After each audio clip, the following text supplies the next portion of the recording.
Como ya saben, California comenzó como un estado fronterizo y con la población que se estableció en California no era una población demasiado profesionalizada. Eran mineros y todos aquellos que estaban para asistir a los mineros. Y como cualquier otra comunidad y cualquier otra civilización, California tenía personas con discapacidad de desarrollo en su población. Y no pasó mucho tiempo, fue a mediados o fines del 1800, que el Estado comenzó a contemplar cómo debíamos proveer tratamiento y atención a esta población que necesitaba atención. Así que a fines del 1800, el Estado abrió su primer centro de desarrollo y hasta 1960 fue el modelo médico de atención que se enfocó en proveer atención y supervisión para cumplir con las necesidades individuales. Y así fue como continuó hasta mediados de la década del 1960. Pero para 1960, California tenía 13,000 personas con discapacidades de desarrollo en estos entornos institucionales y había miles más esperando en una lista de admisión. En ese momento no había opciones, además de la atención institucional, y si una familia tenía un niño discapacitado, solo tenía dos opciones. La primera era colocar a su hijo en un centro de desarrollo y la segunda era cuidar a su hijo las 24 horas, los 7 días, por su propia cuenta. No había sistemas sociales establecidos en ese momento que suministraran apoyo a las familias. De hecho, en esa época, los niños con discapacidades no recibían educación pública. La década de 1960 fue un momento integral en el campo del tratamiento de las discapacidades, tanto a nivel nacional como aquí en California. John F. Kennedy era presidente de los Estados Unidos y tenía una hermana con discapacidad de desarrollo y su otra hermana, Eunice Shriver Kennedy, inició el diálogo nacional y dirigió la atención hacia el problema de las personas con discapacidades de desarrollo. En un discurso del año 1963, el presidente John F. Kennedy dijo que el cuidado de las personas con discapacidades tenemos que ofrecer algo más que un cuidado asistencial saturado en nuestras instituciones estatales. Y con eso inició el diálogo a nivel nacional. Ahora, en ese momento, el gobierno federal participaba en el financiamiento para los servicios provistos en modelos médicos institucionales, pero no en servicios para comunidades pobres, y entonces fue el inicio de una discusión importante en este campo. Si desea más información sobre este movimiento a nivel nacional, hay una película corta que cubre este tema y el diálogo que el presidente Kennedy inició y está disponible en línea. Luego del webinar les enviaré esta información. Así que esto es lo que ocurría a nivel nacional. En California existía un verdadero esfuerzo conjunto para decidir qué hacer para apoyar a las personas con discapacidades de desarrollo, y era realmente dirigido por las familias que tenían niños con discapacidades de desarrollo. Así que del lado derecho verán una gráfica con muchas fotos, que es la tapa de una publicación que está disponible en línea, llamada Estamos aquí para hablar por la justicia, Fundación de los Centros Regionales de California.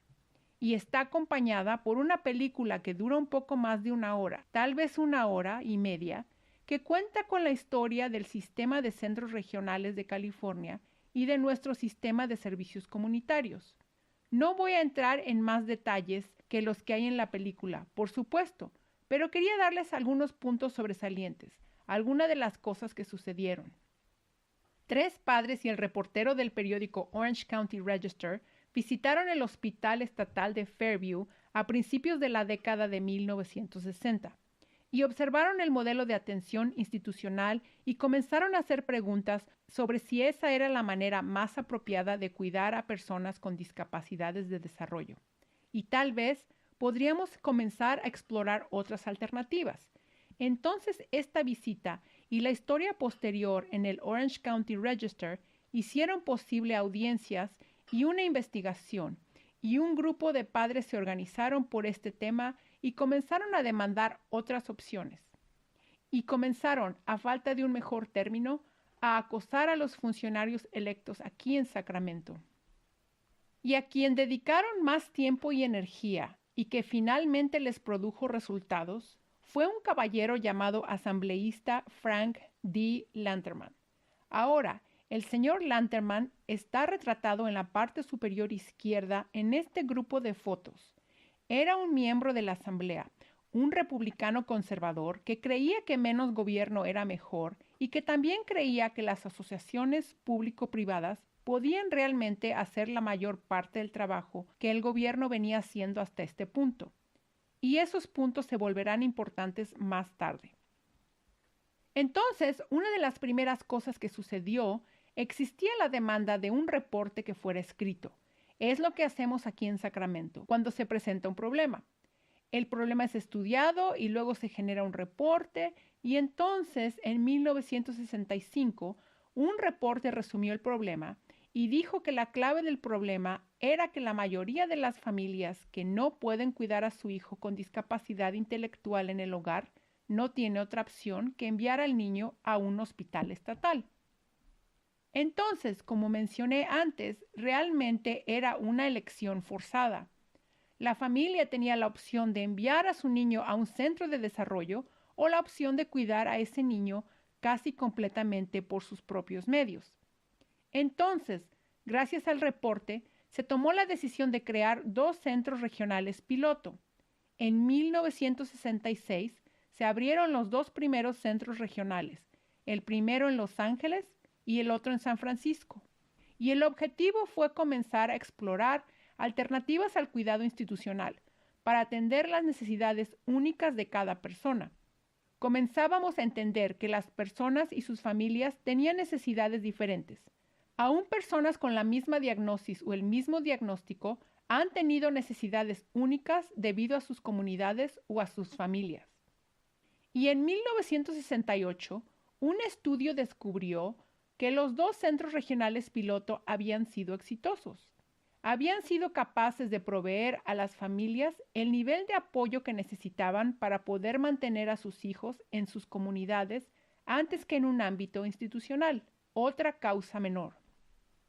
Entonces, los padres defensores volvieron a recurrir al asambleísta Frank D. Lanterman, que introdujo la ley AB 225 en 1969, que fue el vehículo que se utilizó para expandir los centros regionales a nivel estatal. Como mencioné antes, el señor Lanterman era partidario de las asociaciones público-privadas, y esta asociación y esta noción creó el sistema de centros regionales y los servicios que permitieron a los centros regionales reflejar las necesidades de cada comunidad y llenar los huecos en los servicios y apoyos existentes para cada familia. Porque trabajé en los centros regionales del Valle Central y Alta California, los centros de Valle Central en Fresno y en el área del Gran Fresno, como también en el Centro Regional de Alta California, concentrado en Sacramento y en el área adyacente, puedo decirles que los desafíos para cada centro son diferentes. Valle Central en su mayor parte es rural y una de las mayores consideraciones es cómo trasladar a las personas de un lugar a otro para recibir la asistencia apropiada, es decir, diariamente, cómo llevar a alguien desde su hogar hasta su trabajo quizás. En Alta California y otras áreas caras del estado, hay desafíos adicionales relacionados con cómo se financian los servicios y cómo se proveen los servicios en un entorno más urbano. Así que en 1978 se completó la expansión del sistema de centros regionales y abrió el Centro Regional número 21. En ese momento, la expectativa era que por cada 1,000,000 de californianos se abriera un nuevo centro regional. Hoy tenemos unos 39 millones de californianos, que equivaldría a tener 39 centros regionales, pero solo hay 21. Y estas barreras han permanecido relativamente sin cambios durante los últimos 40 años. Seguimos. Desarrollos adicionales importantes en el sistema. En 1973, otra vez el asambleísta Lanterman redactó una ley para expandir los servicios de los centros regionales a individuos con otras discapacidades de desarrollo que no fueran discapacidades intelectuales. Y entonces fue posible que personas que tenían parálisis cerebral, epilepsia, autismo y otras condiciones estrechamente relacionadas con discapacidades intelectuales pudieran unirse al sistema de centros regionales. En 1983, California comenzó a recibir financiamiento federal para su sistema comunitario. Esto fue sumamente importante y costó mucho más que lo que significan los fondos federales para nosotros en la actualidad. Pero hasta ese día, todo el sistema estaba financiado completamente con dólares estatales. Otro gran avance para nosotros ocurrió en 1985.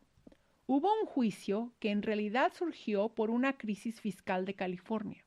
Y en ese momento, la pregunta era, en caso de una crisis fiscal, ¿se pueden reducir los servicios que recibe una persona a través de los centros regionales en respuesta a esa crisis?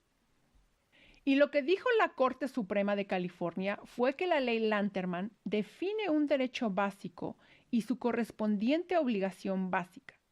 El derecho que garantiza que una persona con discapacidad de desarrollo debe recibir servicios que le posibiliten vivir una vida más independiente y más productiva en la comunidad. La obligación que impone sobre el Estado es a proveer esos servicios. Y esto realmente estableció el derecho a los servicios que conocemos en la actualidad. Y los derechos a los servicios en California es una de las cosas de las que estamos muy orgullosos. Somos el único estado que proveerá servicios de desarrollo necesarios a cualquier residente de nuestro estado, sin importar la elegibilidad para Medi-Cal, conocido como Medicaid en otros estados, y sin lista de espera. En algunos estados de este país, la lista para recibir servicios puede exceder una década. Entonces, esta fue una de las piezas esenciales de lo que somos hoy. Desarrollos adicionales. En 1993, en lo que ha sido conocido como el Acuerdo Cofelt, se obligó al Estado, el cual accedió a iniciar un traslado a gran escala de personas de centros de desarrollo a la comunidad. De hecho, más de 2,000 personas fueron transferidas desde los centros de desarrollo a la comunidad en un periodo de 5 años. Y a partir de ese momento, hemos visto el cierre de los centros de desarrollo restantes.